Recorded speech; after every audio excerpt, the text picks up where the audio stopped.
Hello दोस्तों, मैं आप सभी का स्वागत करता हूं आपके अपने हिंदी स्टेनो चैनल में।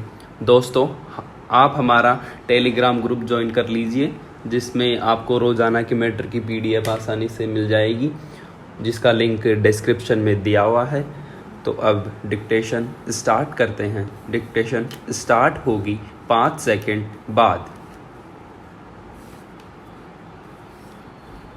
स्टार्ट। देश में बढ़ती बेरोजगारी की समस्या पर विचार करने के लिए देश के विद्वानों एवं बुद्धिजीवियों ने आपस में विचार विमर्श के लिए एक संयुक्त बैठक का आयोजन किया। उसमें इस बात की जांच पड़ताल करने के लिए एक उपसमिति का गठन किया गया, जिसके सदस्य नवयुवकों से विचार विमर्श करेंगे और बेकारी की समस्या पर चर्चा के लिए देश को अनेक शिक्षा संस्थाओं का दौरा भी करेंगे। समिति इस बात की जांच पड़ताल के लिए प्रयत्न करेगी कि आखिर इस समस्या का समाधान किस प्रकार से किया जा सकता है और यह जो रोजगार दिलाने का लक्ष्य रखा गया था, इसकी पूर्ति के लिए क्या क्या आवश्यक कदम उठाए जाने चाहिए। समिति को इसकी पड़ताल करनी है कि क्यों आज हमारे देश में जनसंख्या वृद्धि के अनुपात में रोजगार नहीं बढ़ रहा है। योजना में निर्धारित लक्ष्यों को प्राप्त करने के लिए यदि कहीं कमी रह गई है तो उन लक्ष्यों की पूर्ति करने के लिए सभी आवश्यक उपाय किए जाने चाहिए ताकि उन कमियों को दूर किया जाए। समिति के अध्यक्ष ने इस बात पर जोर दिया कि देश के विभिन्न क्षेत्रों में इस भयंकर समस्या पर चर्चा होनी चाहिए। उस चर्चा के दौरान ऐसे कई पहलू सामने आएंगे जिन पर विचार किया जा सकता है और अपेक्षित उद्देश्य की प्राप्ति के लिए मार्ग प्रशस्त हो सकता है। बेरोजगारी की समस्या कहां कहां पर है और क्यों है, इसकी जांच पड़ताल हो जानी चाहिए।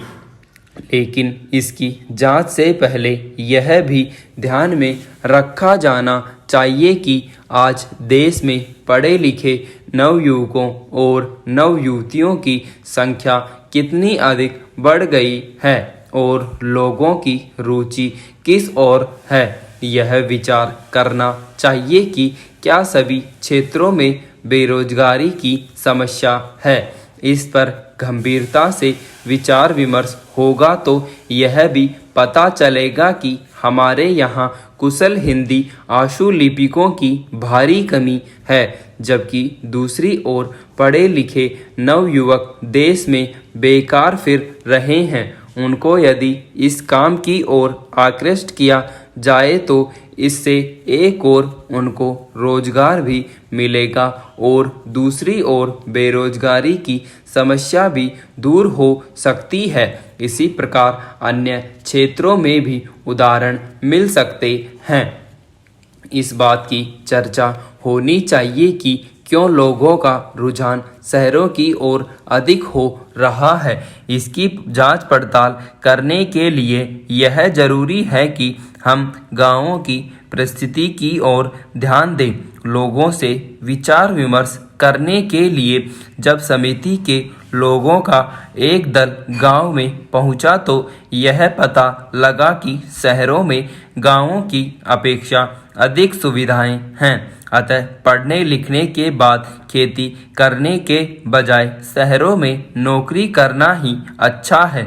लोगों का अभी भी यही दृष्टिकोण है कि यदि खेती बाड़ी ही करनी है तो इतना पैसा पढ़ाई लिखाई में बर्बाद करने से क्या लाभ है। शिक्षा का उद्देश्य अभी तक लोगों के मन में नौकरी प्राप्त करना ही है। यही सोचकर लोग शिक्षा प्राप्त करते हैं। सदन के सामने कई बातें कई दिनों से लगातार कई लोगों द्वारा कही गई, लेकिन उन बातों में एक ही चीज कई बार दोहराई जा रही थी कि एक ही प्रांत में नहीं, एक ही क्षेत्र में नहीं, वरन हर एक क्षेत्र में बराबर प्रगति होनी चाहिए। यदि किसी एक क्षेत्र में कई सुविधाएं लोगों को दी जाएं और दूसरे क्षेत्र में नहीं, तो इससे प्रादेशिक असंतुलन बढ़ता है और कई तरह से लोग सरकार पर आक्षेप करते हैं। इसलिए यह आवश्यक है कि एक ही जगह से जब योजना सभी क्षेत्रों के लिए बनाई जाती है तो एक एक बात पर गौर किया जाना चाहिए। कई क्षेत्रों में कई तरह से विषमता हो सकती है, उसको दूर करने के कई तरीके भी हो सकते हैं। यदि एक तरीके से ही उनको हल करने का प्रयास किया जाएगा तो संभव है वह प्रयास असफल हो जाएगा। यदि एक तरह की बात सभी क्षेत्रों पर लागू होती है तो उस क्षेत्र के लिए एक ही प्रकार से योजना बन सकती है। एक ही चीज सब क्षेत्रों पर लागू न होने से कई बार कई मामलों में इस प्रकार का भेदभाव पनपने लगता है, जिसको दूर करने के लिए अनेक तरह के कदम उठाने आवश्यक हो जाते हैं। एक न एक प्रांत एक न एक रोज इस विषमता का शिकार होता है। एक एक चीज के ऊपर विचार करने के बाद ही पता लगता है कि किस बात में किस प्रांत में कमी है। कई प्रांतों में के बारे में कई कई दिन से बहस में एक न एक प्रश्न उठाए जाते रहे हैं कि एक जगह से दूसरी जगह माल के लाने ले जाने में कई प्रकार का झगड़ा रहता है। एक ही जगह से यदि माल एक ही प्रांत के अंदर आता है तो उसमें कोई रुकावट नहीं है, लेकिन यदि एक प्रांत से दूसरे प्रांत में माल जाता है तो उसके लिए कई बार दूसरे प्रांत से कई तरह की आपत्तियां उठाई जाती हैं, जिनको दूर किए बिना आवागमन संभव नहीं हो सकता। कई दिनों से कई लोगों ने कई प्रकार की बातें कहीं। कई प्रकार के लोग हमारे प्रांतों के अंदर रहते हैं। कई मामलों में उनमें भिन्नता होती है, कई बातों में उनमें समानता भी होती है। एक बार भी यदि उन मामलों को आपस में सुलझा लिया जाए तो एक तरह से उन सभी समस्याओं का सामना किया जा सकता है। हर किसी का यही कहना है कि हमारा प्रांत पिछड़ा हुआ है। यदि एक तरह से हम सारे देश की समस्याओं पर विचार करें तो इसमें संदेह नहीं कि हम सारे देश की समस्याओं पर विचार करें। इन क्षेत्रीय समस्याओं को आसानी से सुलझा सकेंगे।